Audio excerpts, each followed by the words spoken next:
the power rankings going into yesterday. I mean, we did it yesterday on the show waiting for that game. I really did not think Tennessee would just come out here and blow out the Bills the way that they did. So we have a lot to kind of shuffle around here. We'll go through it quickly. Not going to spend too much time on it because I do want to talk about some other week 5 matchups besides Bills and Titans all day. Although I could, because I do like that Josh Allen is back to throwing 2 interceptions. I will say that because it proves us right. All right, so here we go. This is what we've got now. A new team has to come because we are knocking Buffalo out of the top 10. I mean, this was our one main concern on the squad. How do they play against good teams, and is Josh Allen going to turn over the ball? So far this season, they beat the Rams, and he hasn't been turning the ball over, so we rewarded them by putting them at number 6. But after what I saw last night, I can't trust this team for another probably 3-4 weeks. Josh Allen, he needs to prove again, but it's always going to be in the back of my mind. He throws those interceptions, and we haven't even really seen the fumbles yet. Has he really cleaned up though? Because I'm really not too worried about those interceptions. I think he can definitely clean that up. It's the fumbles that we haven't seen besides week 1. So, in those big games, is he going to start fumbling a lot more? We don't know. How many times did he rush the ball last night? What do we got? He only had 4 rushes, so not too many opportunities to fumble the ball. But, we got a new number 10 team. We're going to do new number 10 team. I was kind of struggling to find a new replacement team in the top 10, if I'm being honest. But I decided on the Saints. I got to go with Drew Brees. I still trust. I mean, this team really has key pieces everywhere. It's just sometimes it doesn't work, and I'm kind of confused why. But the Michael Thomas story, him like going at it with Sean Payton and other teammates, it's kind of a concerning story to talk about. I don't know if he'll play again this season. I don't know. They might discipline him for the rest of the season. I have no idea. But they still got Emmanuel Sanders, Alvin Kamara, Jordan Cameron on the defensive line, and it's Drew Brees, man. I'm not ready to, just say he's old and washed up just quite yet. So I'm going to move the Saints into the top 10, put them at 10. So we got to move the Raiders up from 10 to 9. We got to move the Titans up a lot. They are no longer number 8 or even anywhere close. So the new number 8 team is the Browns. We got to move them up from 9 to 8.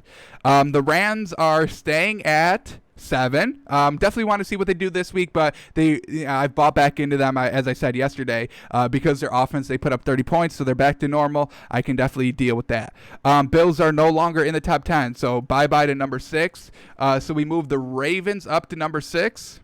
Or did we move them back? No, we're moving them back now. So we're moving teams back. Ravens go from 5 to 6. Chiefs go from 4 to 5. Yes, I'm moving the Titans into the top 5.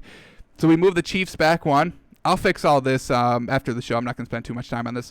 The new number 4 team is the Titans. All right, I didn't move them. I was this close to moving them into the top 3. I was going to put Steelers at 4 and Titans at 3, but everything stays the same. Pittsburgh at 3, Packers at 2, Seattle still at 1. So the Titans go all the way from, 8? All the way up to 4, and just because the cohesiveness of this unit, these trying times, dealing with COVID and coming out and putting up a huge performance, I mean, that just speaks to how well everybody's buying into the squad and buying into the process and the team and doing what they're supposed to do. Everybody's doing their own role, and the head coach, I can't remember his name. It's really starting to upset me. Is it Frank something?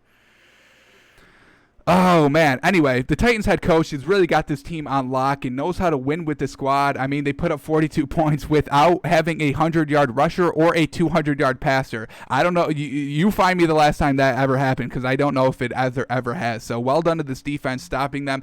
Bills only put up 16 points. As I say, if you're not putting up 20 points a game, I mean, you should not be expecting to win those games that you don't put up 20 points. So they not only do they put up 42, they hold the Bills to 16. Absolutely fantastic. I'm buying 100% into this Titans team. I'm going to rock with Ryan Tannehill on those rollouts, man, because he looks real good as Russell Wilson, folks. I'm telling you, he's that good on the rollout.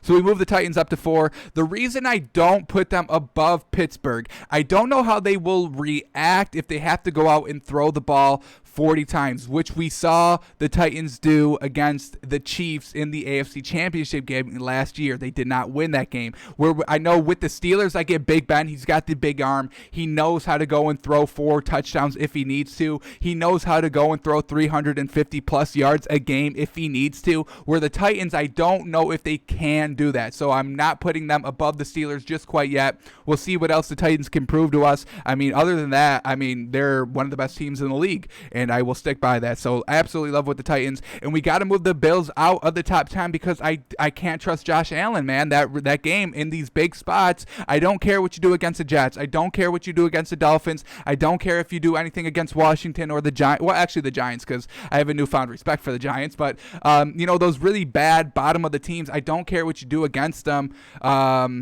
Early Dolphins, not late Dolphins. I should clarify that. They face the Dolphins week 2. We are still getting our rhythm. But, I don't care what you do against those bad teams. Can you win those big games? That's why I like Seattle so much, because they're beating the good teams, and they're beating them late, and they're bending and not breaking, where we just saw the Bills absolutely crumble last night. So offense wasn't good, looking good. Defense, they weren't helped. I mean, the Bills defense was having to face short fields, and Ryan Tannehill was making a pay all game. So love what we saw from the Titans, and absolutely hated what I saw from the Bills. So this is our new top 10 going into week 6 now. So this is going to set in stone. We've got no Thursday night game for week 6. So everything's really going to come to those Monday games to see where the new top 10 lies. But I like what I'm seeing from the Titans so far.